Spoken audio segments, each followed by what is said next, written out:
Hello dear friends. Today we will show you how to transfer USDT to your Payoneer account. Go to the BoltChange.com website, the link is in the video description. Here you can select the exchange option that suits you.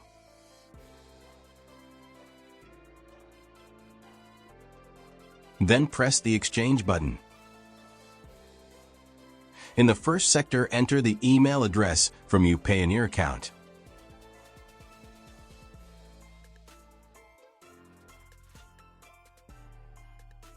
In the second sector, enter the mail to contact you. Then click Continue.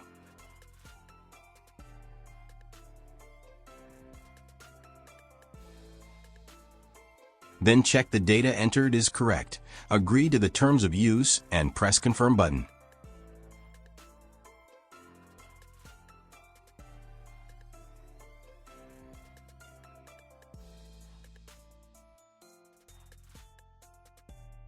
In the new window, you see the address of the wallet, where you need to send the cryptocurrency.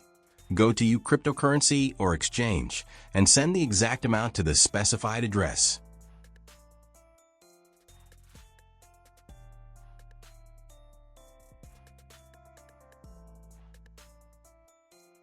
After sending the funds, click I have paid button.